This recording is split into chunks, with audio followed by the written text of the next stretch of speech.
mais exótico, porque ele gosta de cães, gatos, tudo, né, Júnior? Isso, a gente tem um pouco de tudo. E nós estamos também com o Murilo Calegari, que também é um amante dos animais, tem um pouco de tudo. E hoje nós trouxemos eles aqui para apresentar os animais deles, só que os animais diferentes, tá? E hoje a gente vai bater um papo sobre isso daí, sobre os animais exóticos, os pets exóticos, né? Que hoje existe uma linha em que as pessoas estão tendo mais alternativas de animais. Existe pessoas que gostam de aves, pessoas que gostam dos cães, dos gatos, de aquários, tá? Eu vou colocar algumas imagens de alguns aquários para vocês verem, né? Tem pessoas que gostam de répteis, como cobras, lagartos, né? Então a gente hoje vai falar sobre como manter e como ter esses animais em casa. Júnior, a gente sabe que não é comum a pessoa manter uma galinha em casa. Diferente, né? E hoje nós vamos apresentar a raça da galinha polonesa, que está aqui do lado do Júnior aqui, tá? É um animal bastante dócil e tranquilo. Eu queria que você falasse um pouquinho dela. Boa noite. Então, galinha polonesa, embora o nome seja galinha polonesa, ela não é originária da Polônia.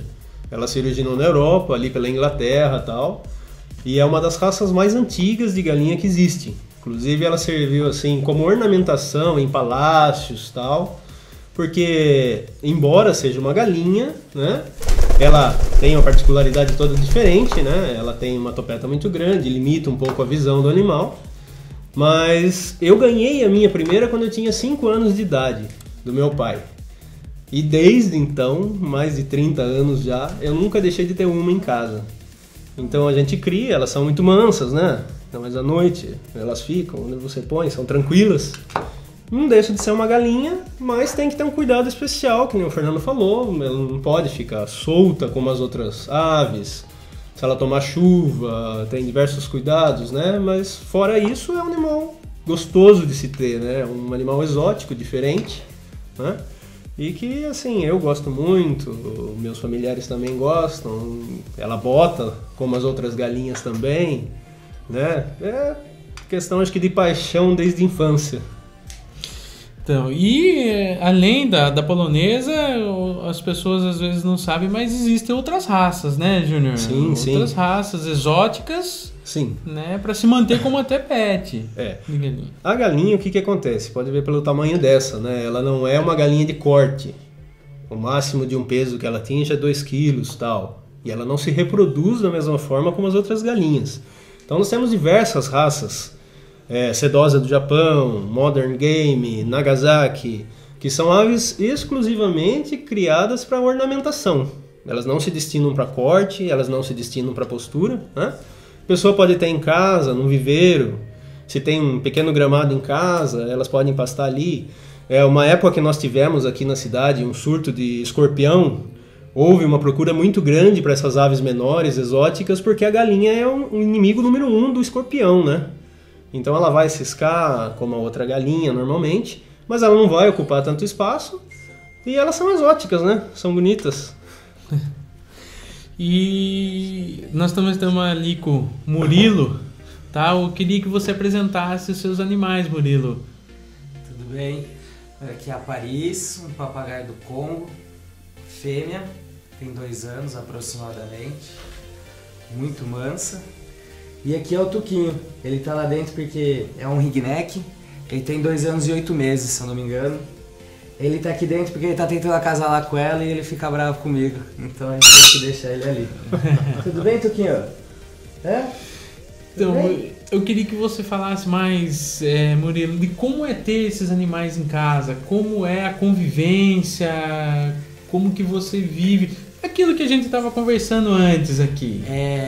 Comecei com uma calopsita, né? E a gente vai pegando amor ao pássaro, percebe que ele não é simplesmente um animal que fica parado, ele interage com a gente, ele conversa, ele quer vir no ombro, ele quer ficar junto. E aparentemente parece um bicho de 7 cabeças, mas é um animal, é um pet igual ao outro. Só que ele tem um pouquinho mais de carinho, assim, pra você brincar, ou ele ter mais animais junto no mesmo viveiro, pra eles brincarem, pra não ficar estressado, senão ele começa a arrancar as penas, começa a se machucar. Mas não é nada demais, ração, água e bastante amor. E conte uma coisa pra mim, você tava me contando algumas características do papagaio do Congo, sobre inteligência, sobre falar, isso, sobre saúde. O papagaio do Congo, ela especificamente não, porque ela vive num viveiro junto com outros animais, mas se fosse o meu pet que ficasse dentro da minha casa, ela na vida adulta, ela teria o cérebro de uma criança de 4 anos de idade. Então se ela pedisse água para você na gaiola ali, água, é porque ela quer tomar a água, porque você ensinou que aquele líquido é água, e agora ela correlaciona, se ela estiver com fome, com qualquer coisa, na verdade. Eu chego em casa, eu falo, oi Paris, tudo bem? Ela me responde, tudo bem, todo dia. A pena aqui atrás, eles têm uma plumagem vermelha. Quanto mais esse vermelho estiver vivo, quer dizer que está em plena saúde, quando ela está em plena forma, vamos dizer, que é o caso da Paris. Entendi. Júnior, voltando para você aqui, nós falando, você sabe que eu também gosto muito de galinhas, já tive, né?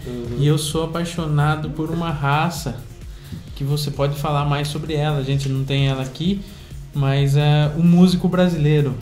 Sim. Tá? O músico belga, né? Você vai contar pra gente um pouquinho dessa raça aí que eu sou apaixonado por ela. Sim.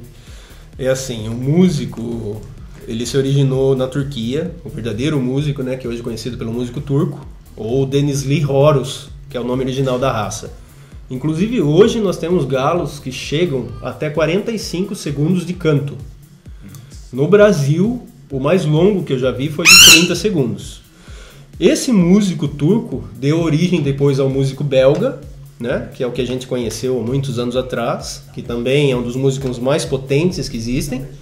E temos também o totenco, a terceira variedade de músico, que é um músico de cauda longa, também originário da Europa. Quando essas raças chegaram no Brasil, há muitos anos atrás, por amantes também de animais exóticos, houve o cruzamento, principalmente do músico belga, com galinha caipira, com galinha polonesa, inclusive, que originou alguns músicos que têm uma pequena topeta na cabeça. E esses músicos foram sendo selecionados pelos amantes aqui aleatoriamente e acabou originando o músico brasileiro que nós chamamos. Que seria aí uma mistura do turco com o belga, com outras raças de galinhas e depois selecionado a questão do canto, né? A gente tem aí alguns galos também chegando a 20 segundos de canto nessa variedade e tal. E é encantador, né? Quem não conhece, até meu pai brincava, seu pai brincava que quando a gente dava um músico para alguém tem que dar uma enxada junto para desenterrar o bico, né? Sim. E tanto que ele cantava e fincava o bico no chão, né? Então, eu lembro muito dessa história quando eu era pequeno, quando eu ganhei a polonesa e meu pai comprou 3 peças de músico belga, né? Um galo, 2 galinhas. E a minha avó falava muito, o galo músico, para nascer músico, ele tem que nascer no dia de Natal. Ele só nasce músico se ele nascer no dia 25 de dezembro. Então o que acontecia? Ninguém sabia direito, entendia como é que funcionava a genética das aves nem nada. Então no começo de dezembro era um tal de separar ovos para colocar para chocar, para que nascesse no dia 25. E só 6, 7, 8 meses depois que você ia escutar o galo cantar e você via que o galo não cantava comprido. Então, aí que foi se descobrindo que realmente é a raça, né? É a seleção genética, como um cachorro, um gato, outras aves, que vão originar aquela característica do animal, seja uma topeta de uma polonesa, por exemplo, ou uma pena desfiada de uma sedosa, ou um canto comprido, né, de até 45 segundos de um galo. Entendi. E Murilo, conta uma coisa, esses seus pets, eles aprendem truque, aprendem falar, o que eles fazem de especial dentro de casa? Certo. Começar com o tuco. O tuco seria um periquito indiano, né, que é um ringneck, ele fala um pouco melhor que uma calopsita, certo? Mas vamos dizer que ele não sabe o que ele está falando. Ele correlaciona o que ele fala com o que ele faz. Ele aprende várias coisas. Tuco, dá um beijo. Dá um beijo. Vai fazer barulho? Dá um beijinho.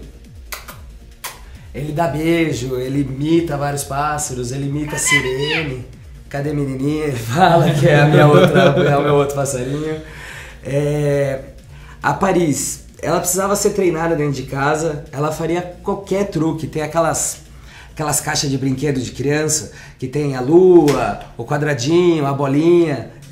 É só ensinar ela, mostrar na verdade, você vai mostrando onde cabe, você coloca ela lá e fala pra ela, Paris, faça. Ela vai lá e encaixa cada coisinha em coisinha.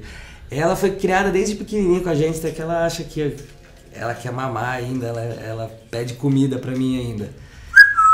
Oi, Paris. E conte uma coisa, da mesma forma que o cão e o gato, eles precisam de cuidados veterinários, alguns cuidados, né?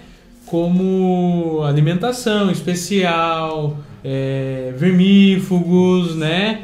Eu acredito, ainda não vi no Brasil vacinas, mas existem algumas coisas que precisam ser feitas para a saúde deles, né? Você poderia contar para nós um pouco, falar sobre isso daí?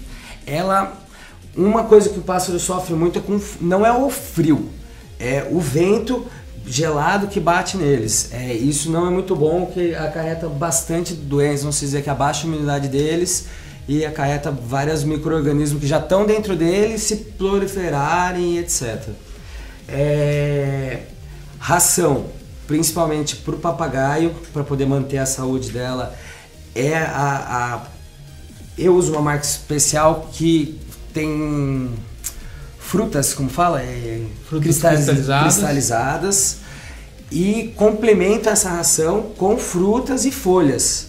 Almeirão, ela ama, ela sente o cheiro, ela pula na hora na grade para comer. Ele é a mesma coisa, ele come a ração de papagaio também. Mas dentro do viveiro deles tem outros pássaros junto, que aí tem uma cascata d'água, que a água tem que ser também uma água... fonte renovável, vamos dizer, não é nem renovável, é um círculo, é uma água corrente, para não ter micro-organismo dentro dessas águas, para eles não ingerirem também.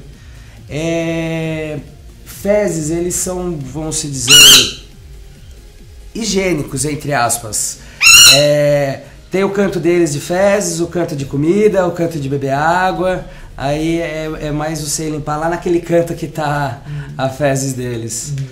Mas eu hoje em dia, depois de alguns anos, o que eu mais me preocupo sempre é com o frio. Eu tenho muito medo de que bata um vento neles. Isso de um dia pro outro cai total o pássaro. Você vê ela linda assim hoje e amanhã totalmente amuadinha assim. Até quem pode falar bem disso daí de saúde e criação, esses cuidados com aves, é o Júnior. O Júnior tem uma experiência desde quantos anos eu já vi o Júnior com todos os tipos de aves, né, Júnior? Sim. Conta um pouco mais desses cuidados de saúde, tanto com as galinhas, com outras aves. Que nem hoje a gente vê, me procuro muito na clínica, com as calopsitas, né? E a gente passa os cuidados básicos que se deve ter em casa. Então eu queria que você falasse um pouquinho em geral. Eu acho que assim, os psitacídeos, né, a gente chama de bico torto entre os criadores, por causa desse bico curvado que eles têm, né, assim como as galinhas, fazões, pavões, eles são aves que vieram de regiões quentes, né. Então aqui, vamos tomar pelo clima da nossa região aqui, né, sudeste, estado de São Paulo, interior, que é muito frio no inverno. Então assim, a ave, o que acontece? De dia tá quente, tudo bem, tá solta, tá no viveiro e tal. À noite você tem que resguardar o animal, né? Você tem que, se é um viveiro, você cobre o viveiro, você não deixa tomar vento. Se é um dia muito frio, você deixa mais resguardado, né? Porque essa corrente de vento, como o Murilo falou, ela é muito prejudicial à saúde deles. Eles não são animais de regiões frias, né? Existem espécies de aves de região fria que se adaptam melhor. O nosso inverno aqui a gente tem que tomar um certo cuidado, né? qualquer uma delas. É aquilo que o Murilo falou. Pode acontecer, tá uma ave, tá normal, tudo certinho. Hoje, de repente, entra o inverno, aquele frio, ela fica tomando essa friagem, ela amanhece amuada, né? E que nem o Fernando falou, esse caso de calopsitas. Tá tendo muita procura por calopsita, ringnex, né? E o que acontece? Quando fica dentro de casa, no quentinho, tudo bem, eles não tomam essa corrente de vento. Mas muitas vezes a pessoa acha que é igual um passarinho nativo nosso, que ela vai deixar na gaiola lá fora à noite e tal. E eles sentem muito isso. E muitas vezes o animalzinho até morre e a pessoa nem sabe o que aconteceu. Eu comprei meu bichinho, ele ficou doente e morreu. 4 dias, né? Morreu.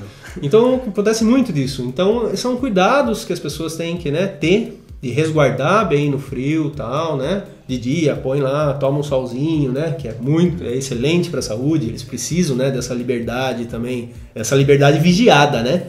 Porque tem muita calopsita morrendo através de gato por aí, gente. Eles não são mais animais da natureza. Eles foram criados, eles perderam em parte o instinto, né? O instinto selvagem. Então, se a gente não tiver o cuidado, é responsabilidade nossa, né?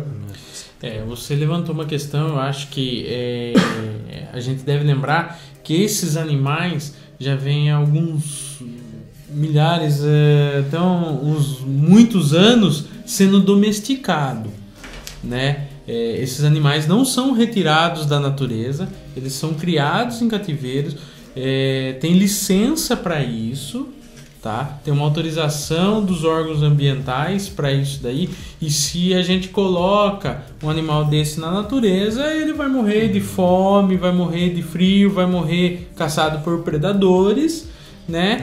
Então, além de que, como são as aves que o Murilo dão, por exemplo, são animais exóticos, eles ainda podem causar um prejuízo ambiental, um desequilíbrio ambiental, tá? Então, a gente vê hoje muitos movimentos falando de aves engaioladas, mas existem animais hoje que a gente não consegue pôr mais na natureza.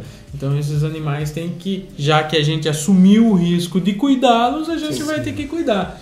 Não é isso, Murilo? Sim.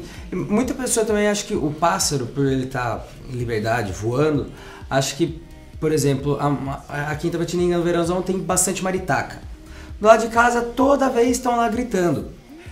Toda vez é o mesmo bando. Os pardal. Toda vez o pardal vai entrar aqui, vai comer uma migalha de pão e vai embora. É o mesmo pardal, porque ele fica sempre protegido na região dele. Ele não voa por Itapetininga inteira. E seria a mesma coisa com eles. Eles têm o espaço deles dentro de casa, que a gente transforma da melhor maneira possível para achar que o meu viveiro, por exemplo, é inteiro de mata, para eles acharem que eles estão na mata. Mas mesmo assim você vê que é um animal totalmente domesticado, já está na geração dele, já está já tá no genes dele. Até você estava comentando isso daí de gene do papagaio do Congo, que ele foi criado para ser um pet, né? Ser um pet, isso é um longo de muito tempo, né? Ela não é só boazinha porque ele cuida bem dela, ela é boazinha. Não já tá nos genes do pássaro, isso é boazinha. Se eu pegar ela, mesmo filhotinho, cuidar ela na natureza e soltar ela na natureza, ela não vai ter o feeling de selvagem para ela sobreviver. Ela vai acabar morrendo ou sendo algum predador, alguma coisa. Porque são animais impressionantes, carinhosos. Dá pra perceber ela que tá E uma das coisas que eu queria lembrar até é a questão do papagaio, né? Normalmente as pessoas sempre perguntam, né? Querem, eu quero um papagaio, onde eu compro? O que eu faço para ter um? Gente, se vai comprar um papagaio, tem que ser de um criador legalizado, que tenha documento. Porque uma das características, vamos falar do papagaio verdadeiro, que é uma ave nossa aqui, que muita gente tem em casa. Quando se vai retirar um filhote na natureza, o papagaio é assim, ele leva no mínimo 5 anos para começar a reproduzir. Quando esse casal se forma e ele reproduz normalmente em oco de coqueiro, as pessoas quando vão retirar esses filhotes, normalmente eles derrubam esse coqueiro. E o papagaio, depois que ele tem um ninho formado, ele não volta a reproduzir em outro lugar. É muito difícil ele reproduzir novamente. Então, quando está tirando um filhote da natureza, tem que estar lembrando que ele está deixando de que aquele casal reproduza novamente. E isso vai fazendo com que nós tenhamos cada vez menos aves na nossa natureza. E pegar um macho formado, por exemplo, também é acabar com o casal, porque Sim, eles são monogâmicos. Se você separar o casal, ele não vai se acasalar com outra ave. Vai ter briga no viveiro, vai ter problema. Então o que acontece? Nós estamos falando de aves aqui que já são criadas em cativeiro, né? Não de aves retiradas da natureza. Comentar pro Fernando, muita gente pergunta, porque vai em casa, pergunta, você pode ter... não são animais silvestres, não é animais da nossa fauna, não é o que está na nossa natureza. Isso é fora do Brasil, que trouxeram há muito tempo atrás e criaram isso, é exótico. Essa seria a diferença do animal exótico e do animal silvestre. Um tem na nossa natureza e um é de fora do Brasil. Inclusive, hoje existe comércios legalizados dos animais silvestres. Como você vê aí, muito procurado e muito o papagaio verdadeiro, que é o papagaio verde nosso aqui, as araras canindé, que é aquela arara azul, a arara vermelha, né? Então são animais, só que para adquirir um animal desse, a gente enfatiza, procurar criadouros legalizados, que ele vai fornecer os documentos necessários para você ter esse animal, né? Como o papagaio do Congo, eu acredito que ele vem acompanhado de um documento, de uma nota fiscal. Ele tem uma anilha, se vocês repararem no pé da Pérez ali, ela tem uma anilha identificando esse número, é único no mundo dela. É o RG dela. Tá? É o RG dela, né? Que autoriza o Murilo ter esse animal. Tá? Mas ela é um animal exótico. A origem do papagaio do Congo é o Congo na África, né? E a origem do tuco, que é um ringneck, é indiana. E sempre temos a posse. Nunca somos donos. Né? Temos a posse dos animais. Cuidamos deles, mas não somos donos deles. Isso. Então, as pessoas que querem ter um animal que é diferentemente de um canarinho que você encontra nas lojas, um periquito, um agaporni e um calopsita, a própria calopsita, que já são animais domésticos, é diferente dos animais exóticos, né? Hoje já existe alguns répteis como cobras, lagartos comercializados que também necessitam de uma autorização, tá, dos órgãos ambientais. Tá? Mas é sempre procurar e nunca retirar da natureza, seja qualquer animal. Se eu queria até deixar essa informação aqui, que muita gente procura, o Murilo já acompanhou isso daí, muita gente me acompanhou nisso daí, que muitas pessoas resgatam ou tiram um animal do local e levam para casa ou levam depois me procurando porque o animal não está se alimentando.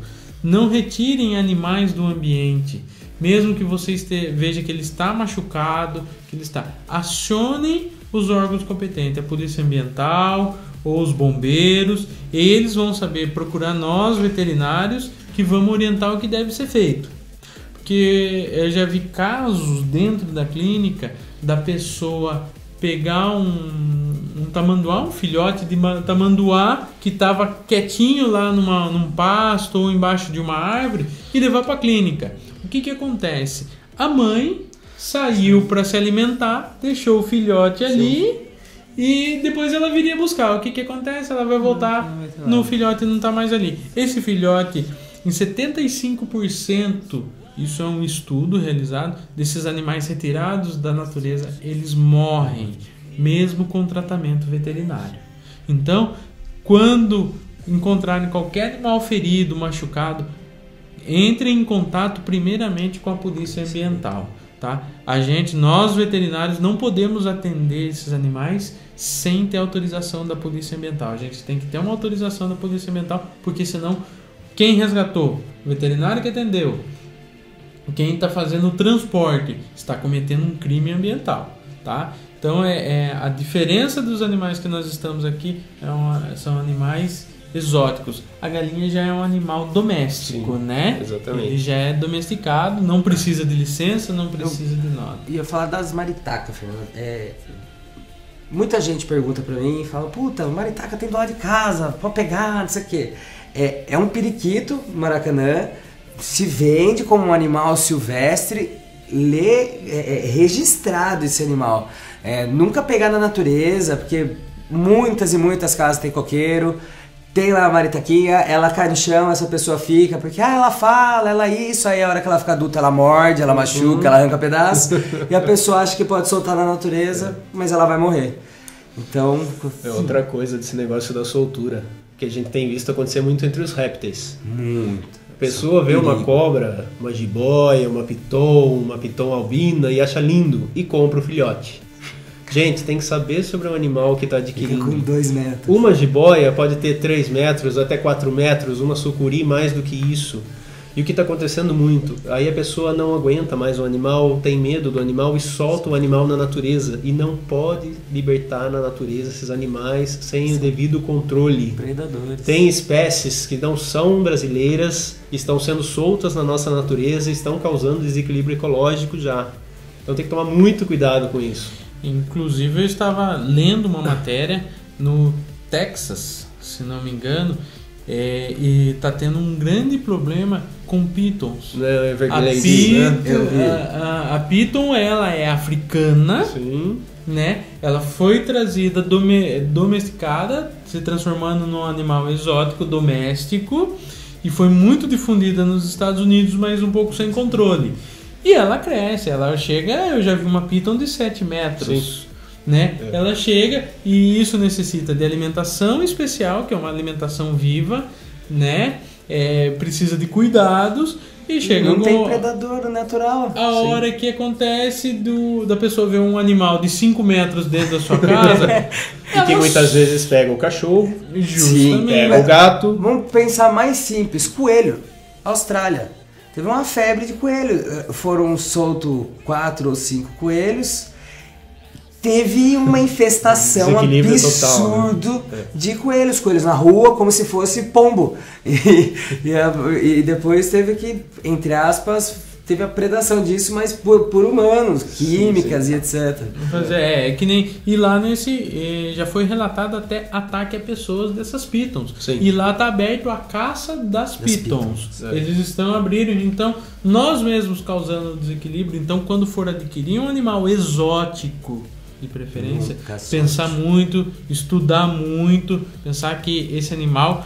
Murilo, quanto vive um papagaio do Congo? Esse vive 40, 60 e esse vive 80 aninhos. Então a gente tem que ter ciência disso daí, que é por muitos anos. Jaboti mesmo, que é muito, né? Vive gerações. Vive gerações. Então as pessoas têm que saber muito. Desde o coelhinho, que é um animal exótico, domesticado, que vai ter em casa, que não é simples soltar na natureza. É que nem há uns programas atrás a gente está discutindo sobre os cães, né? Que não é simples você adquirir um cão e soltar na rua. E é a mesma coisa os animais exóticos. Peixe, eu vejo dando descarga, tartaruga dá descarga, não quer mais dar descarga. Sim. Nossa, é horrível. Isso. Muitas vezes sobrevive esse animal. E como a gente está vendo o Murilo ali brincando, né? O Tuquinho chamando o Murilo, dando beijo. Eles criam um laço sentimental com o seu tutor, vamos dizer assim. Então, eu já tive alguns relatos de papagaios que entraram no estado de estresse por ter sido separado do seu dono. Então, Peixe, dono viaja, o peixe fica doente. Imagine, e a gente não... mas é um peixe, ele não tem amor, não tem um afeto. Seu afeto nisso, você vai viajar e o peixe fica doente. Sim. Eu tive um Oscar no aquário. É o mesmo caso que eu. Que era um cachorro, gente. Ele chegava, ele via... Quando eu chegava no corredor, se fosse outra pessoa ele não vinha. Eu chegava, ele vinha na hora pro canto do aquário, eu colocava a mão dentro do aquário, passava a mão na cabeça dele.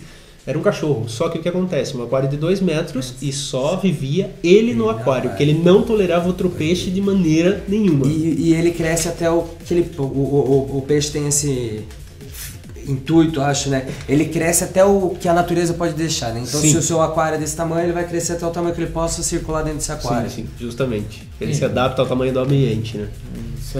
Eu já vi muitos, até em vídeos, ele tocar o sininho para pedir alimentação. Nossa, esse então, peixe é demais. É muito legal.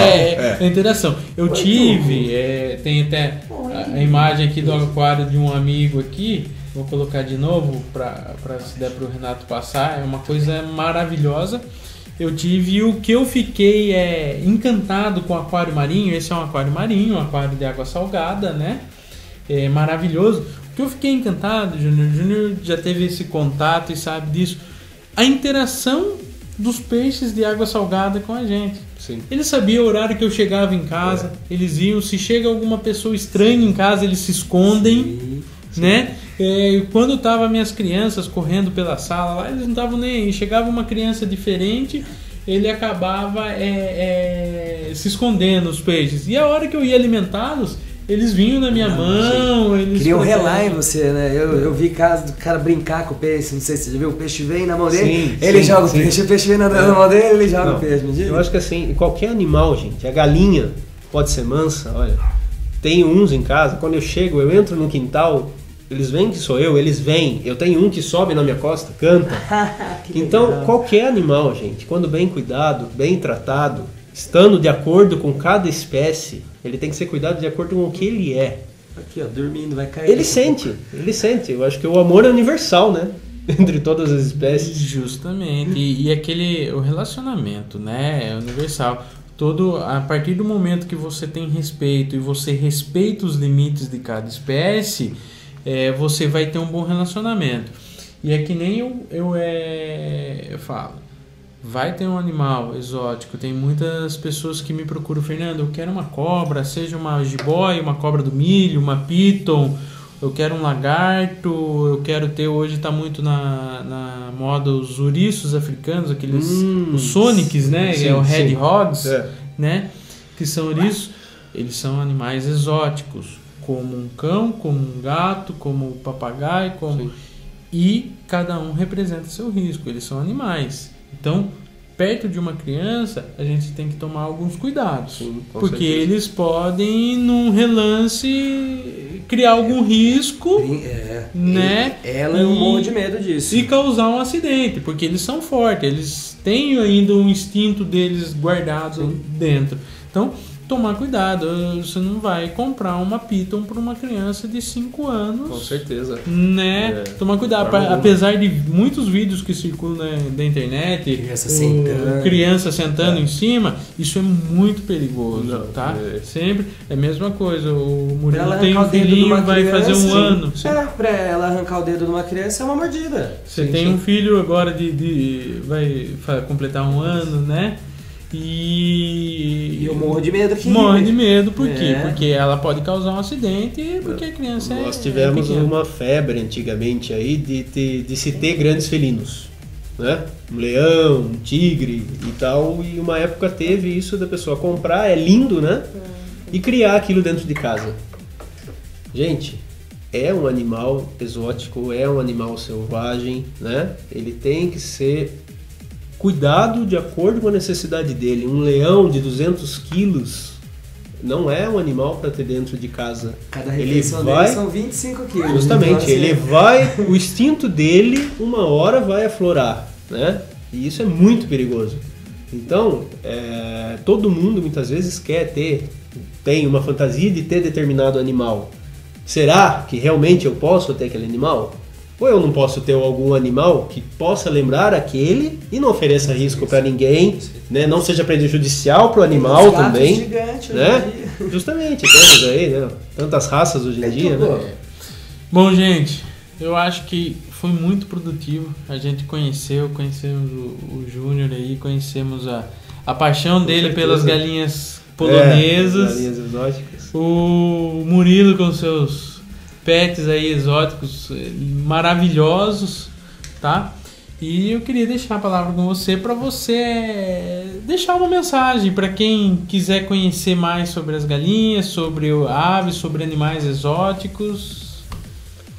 Eu acho que assim, a gente tem que ver aquilo que move o coração da gente, né? Eu sempre tive paixão por animais, desde pequeno. Gosto de vários, tenho vários tipos. Acho que uma das que me lembra a minha infância são essas galinhas, eu gosto. Tenho em casa, me faz bem. Minha família também gosta, acho que a gente tem que pensar sempre nisso, né? O animal tem que fazer bem aos outros também, né? Eu não posso ter um animal que de repente vai prejudicar meu vizinho, qualquer coisa do gênero, né? E eu acho que é um ato de amor, né? É a gente partilhar amor com eles, partilhar amor com os outros, aprender um pouco com eles, aprender a ter a paciência, né? Porque o animal não faz aquilo que a gente quer muitas vezes, a hora que a gente quer, né? Esse Mas aqui traz, é teimoso. acho que a minha mensagem é essa, né? Que traz felicidade mesmo, né? Eu queria também agradecer o Murilo Imagina. por trazer, se disponibilizar e trazer suas certeza. crianças aqui, Minhas tá? meninas. E queria que ele deixasse sua mensagem aí com os seus animais.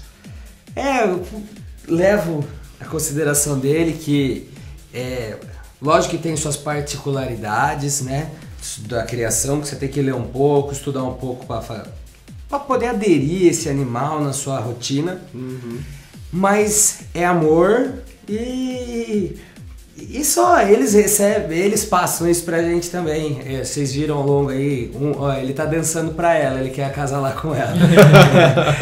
Vocês viram ao longo que eles não têm a asa cortada, ela não fica se debatendo, não fica querendo fugir, Nossa, ela não se sente acanhada, ela tá se sentindo super protegida comigo, mesmo com câmera, microfone. Então, é isso. Muito carinho, muito amor. Eu queria agradecer, pedir licença pro Júnior, que nós somos amigos de infância. Com Tá? certeza. E ele que me ensinou muita coisa sobre aves, me ensinou a gostar, que é uma coisa que eu gosto muito de aves. Ele me ensinou muito, principalmente em galinhas.